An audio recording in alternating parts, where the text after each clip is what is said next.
Halo, Assalamualaikum warahmatullahi wabarakatuh.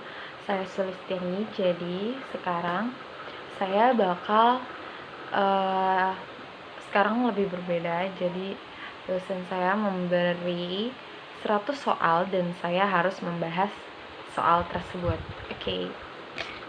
Yang dimaksud kualitas adalah kesesuaian dengan standar dan keinginan pelanggan.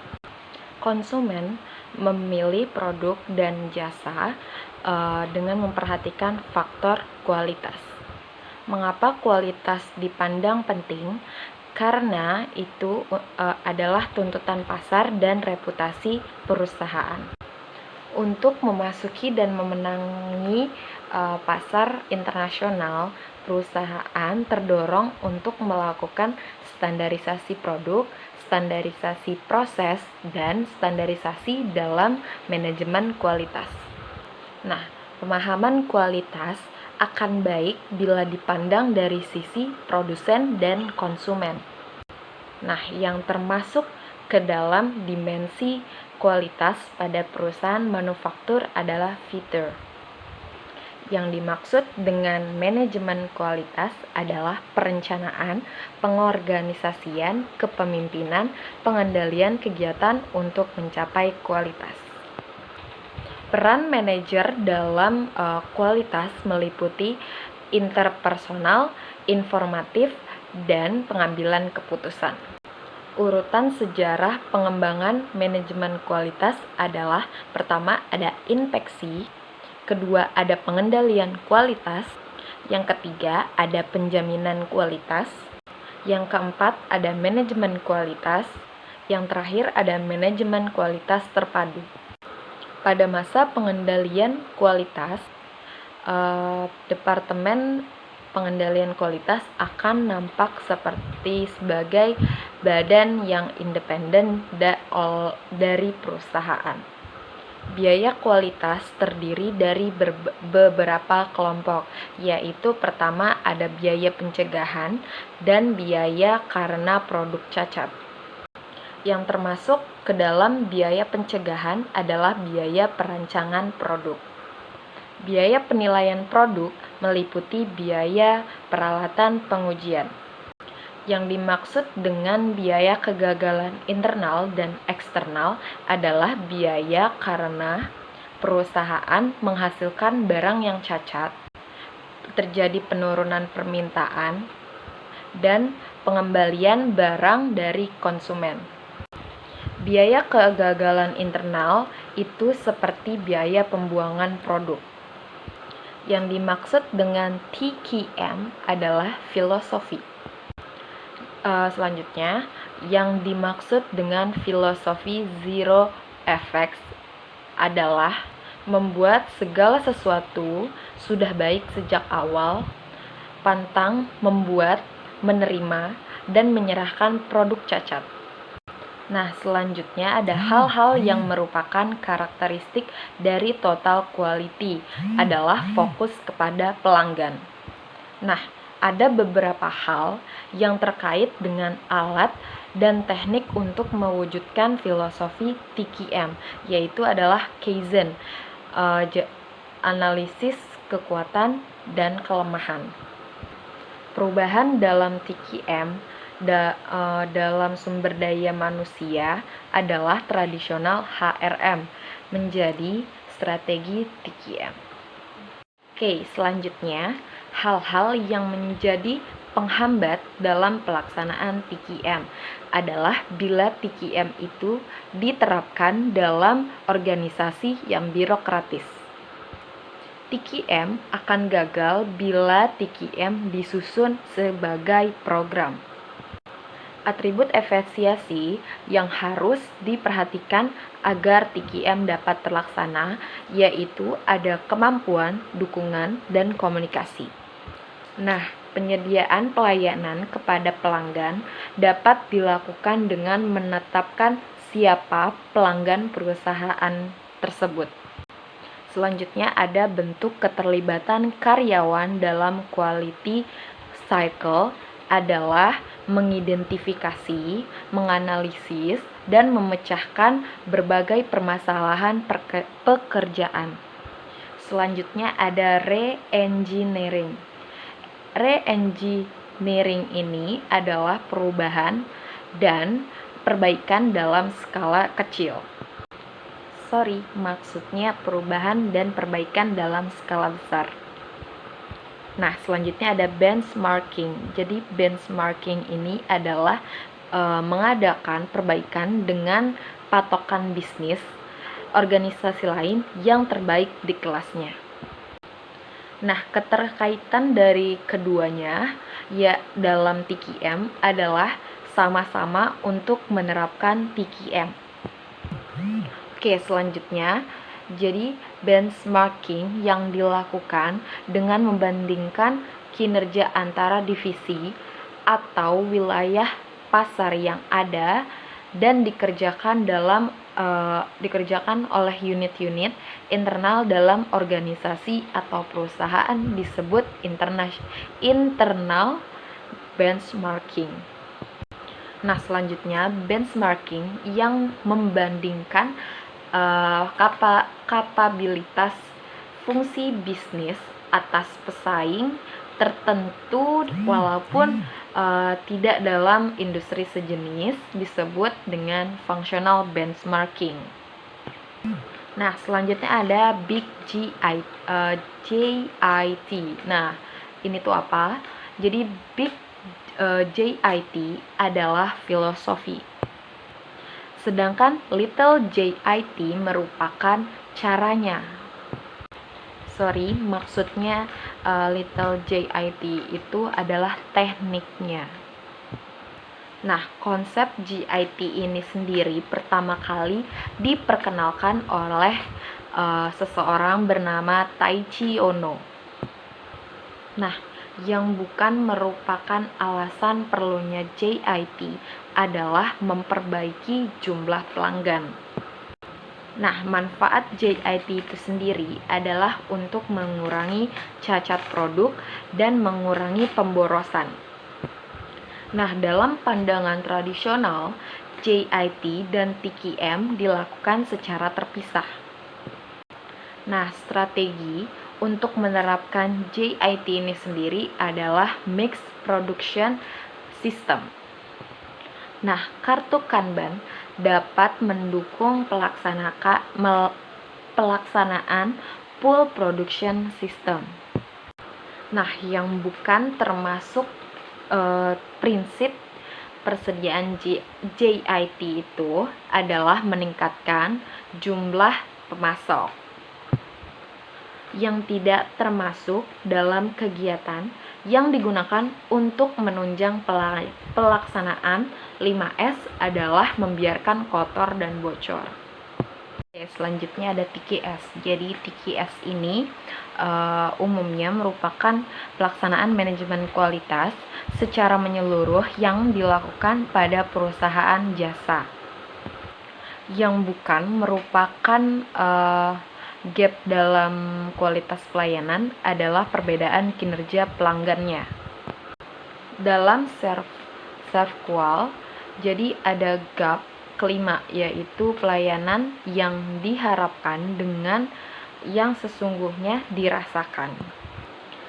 Nah, yang bukan termasuk ke dalam dimensi kualitas adalah kualitas sosial.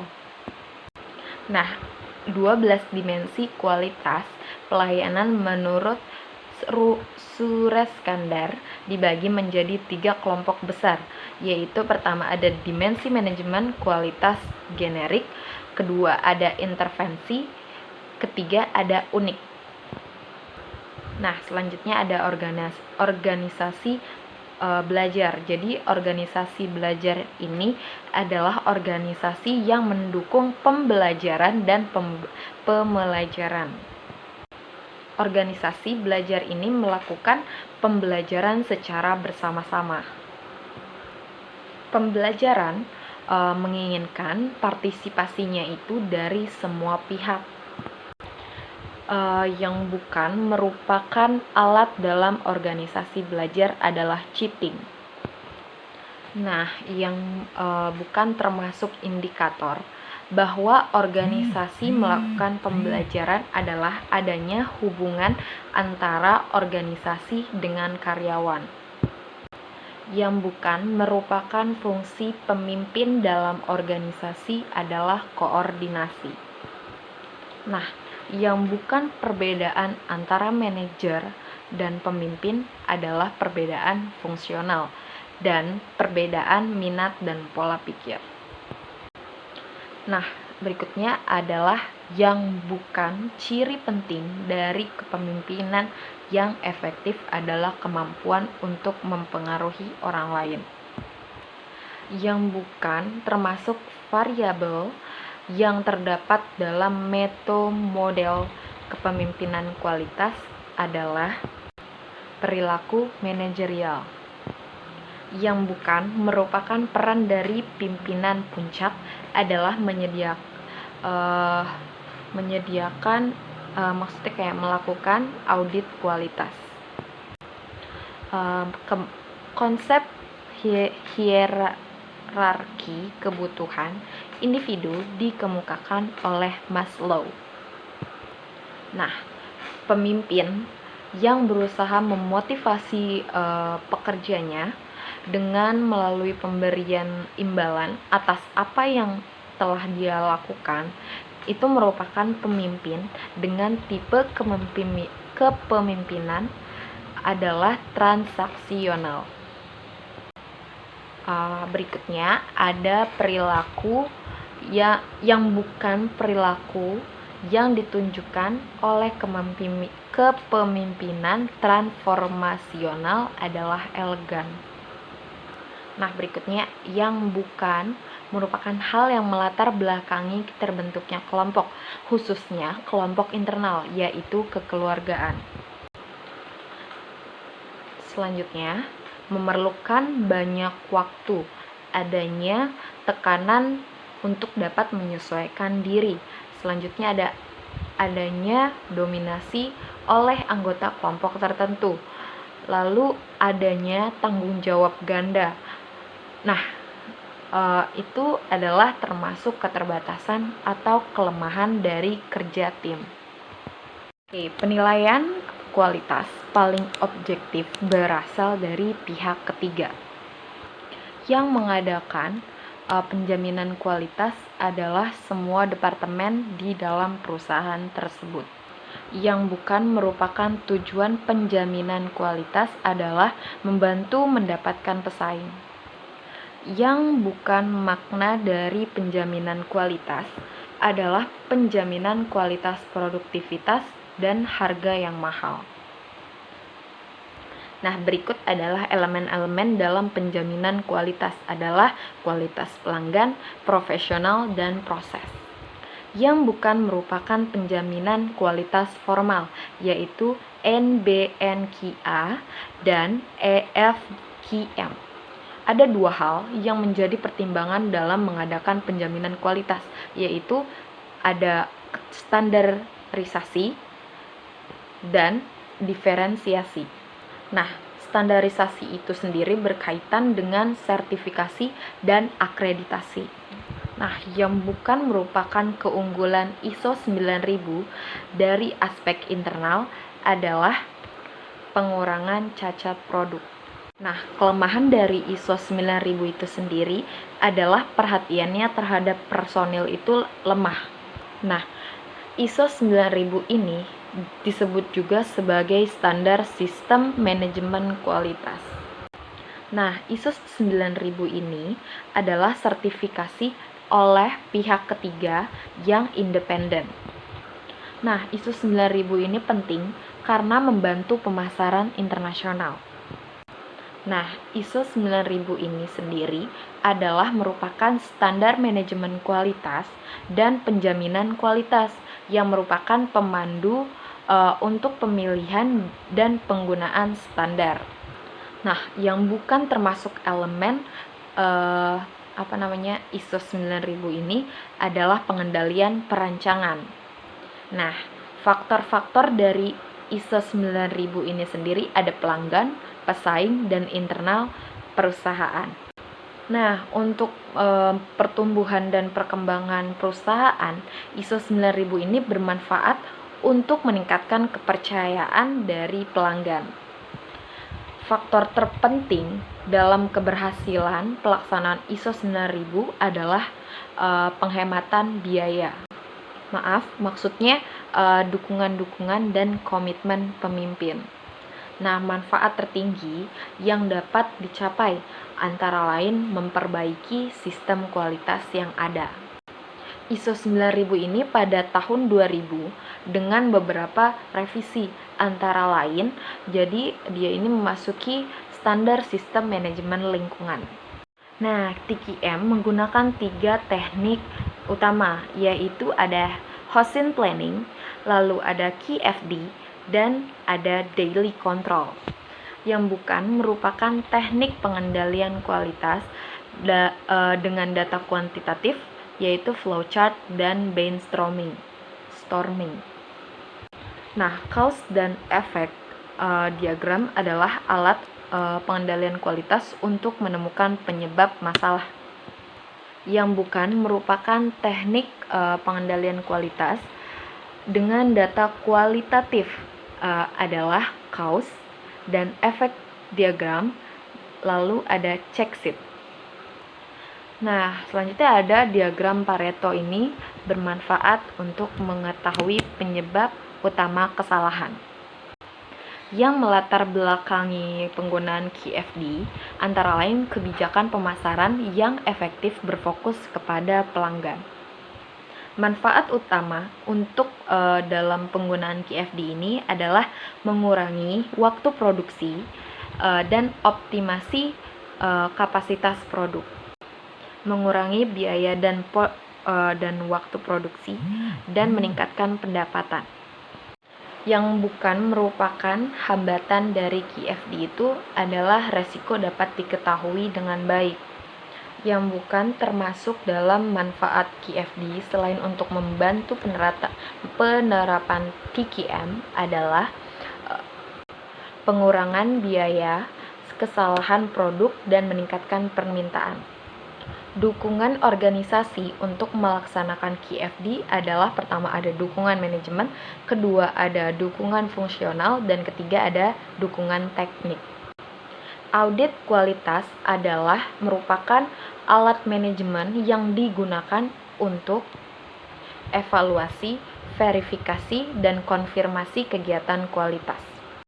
Yang bukan merupakan jenis audit kualitas adalah TQM audit. Yang bukan merupakan proses audit adalah penutupan perusahaan. Yang bukan merupakan isi audit planning adalah jadwal proses produksi. Dalam tahap follow up, ada tujuan yang akan dicapai, yaitu menjamin diterapkannya tindakan korektif. Nah, audit yang dilaksanakan atas nama organisasi audit disebut audit internal. Menggunakan metode yang rasional dalam menyimpulkan hasil audit merupakan prinsip audit, pendekatan berdasarkan bukti. Nah, tujuan audit ditentukan oleh hasil rapat tim. Yang bukan termasuk dalam tim audit adalah pemandu. Dalam menjamin audit yang efektif, audit harus dilaksanakan berdasarkan prinsip audit. Oke, sekian jawaban dari saya. Kurang lebihnya mohon maaf. Wassalamualaikum warahmatullahi wabarakatuh.